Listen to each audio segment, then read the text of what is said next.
नमस्कार, मैं हूं अमिता पंकज। आप देख रहे हैं राजसत्ता एक्सप्रेस और राजसत्ता एक्सप्रेस के पॉलिटिकल मैटर में बात करने जा रहे हैं कीर्ति आजाद से जुड़ी एक बड़ी खबर के बारे में, जिसमें कीर्ति आजाद ने भारतीय जनता पार्टी के ऊपर निशाना साधा है और उन्होंने आरोप लगाया है कि मुझे विभीषण की तरह लंका से निकाला गया।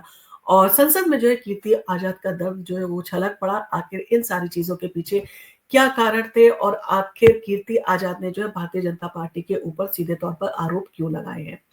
तो संसद में बजट सत्र के दूसरे चरण की कार्यवाही चल रही है और इस दौरान तृणमूल कांग्रेस यानी कि टीएमसी के सांसद कीर्ति आजाद ने बीजेपी पर जो है वो तीखा हमला बोला। उन्होंने आरोप लगाया कि घोटाले का मुद्दा उठाने के कारण पार्टी से जो है उन्हें निकाला गया था, जैसे विभीषण को लंका से बाहर जो है वो कर दिया गया था। उन्होंने अर्थव्यवस्था, बेरोजगारी और केंद्र सरकार की नीतियों पर भी जो है सवाल उठाए।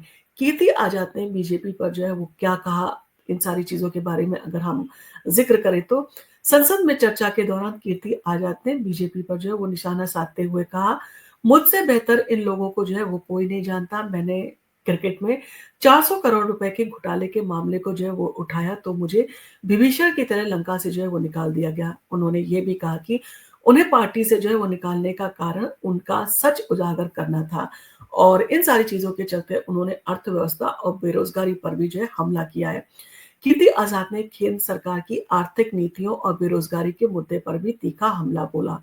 उन्होंने कहा साल 2022 तक 5,000 अरब डॉलर की अर्थव्यवस्था जो है वो लक्ष्य रखा गया था, लेकिन सरकार ने जो है ये लक्ष्य अब तक पूरा जो है वो नहीं किया है। उन्होंने ये भी दावा किया कि साल 2022 से पश्चिम बंगाल की केंद्रीय हिस्सेदारी का बकाया पैसा जो है सरकार ने उन्हें नहीं दिया है। वित्त मंत्री निर्मला सीतारमण पर भी जो है उन्होंने तंज कसा। तो कीर्ति आजाद ने वित्त मंत्री निर्मला सीतारमण पर भी जो है वो तंज कसा। उन्होंने कहा कि वित्त मंत्री से जब प्याज के दामों के बारे में जो है पूछा गया तो उन्होंने कहा कि उन्हें नहीं पता, क्योंकि वो प्याज जो है वो नहीं खाती। उन्होंने कटाक्ष करते हुए कहा, पेट्रोल और डीजल तो हम भी नहीं खाते, लेकिन हमें जो है उनके रेट जो है वो पता होते हैं कि क्या वो बढ़े हैं या घटे हैं।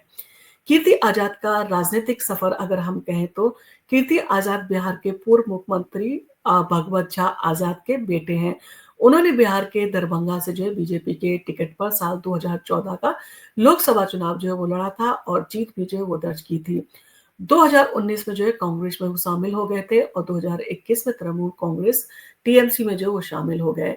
तो इन सारी चीजों के चलते विभीषण वाला मुद्दा जो है वो क्या था, आखिर उन्होंने क्यों कहा, हर किसी की जो है वो नजर इन सारी चीजों के ऊपर है। तो कीर्ति आजाद ने अपने भाषण में जो है खुद की तुलना विभीषण से जो है वो की।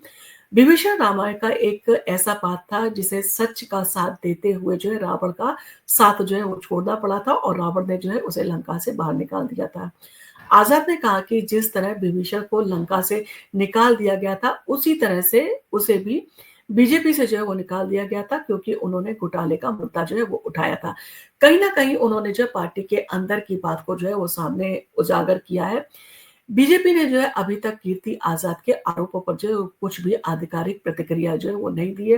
हालाँकि पार्टी के कुछ नेताओं ने जो है निजी तौर पर इन आरोपों को जो है बेबुनियाद करार जो है वो दिया है। अब इन सारी चीज़ों के चलते जब उन्होंने इतना बड़ा मुद्दा उठाया है तो कीर्ति आजाद का विभीषण वाला मुद्दा जो है चर्चा का विषय बनेगा। अब इन सारी चीज़ों के चलते विपक्ष भी जो है वो भारतीय जनता पार्टी को घेरने की कोशिश करेगा।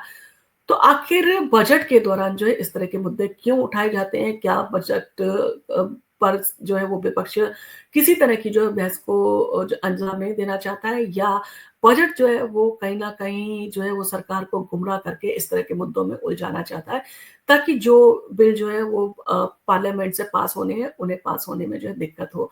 कहीं न कहीं इन सारी चीज़ों के पीछे आपको क्या रणनीति लगती है? आप हमें कमेंट करके ज़रूर बताएँ। और जिस तरह से जो है वो पार्लियामेंट के सेशन में इस तरह के विवाद उठाए जाते हैं और पूरी तरह से जो है वो चर्चा नहीं की जाती है, कहीं न कहीं वो बिल जो है वो अटक जाते हैं जो जनता के हित के लिए, जनता के कल्याण के लिए जो है पास होने थे।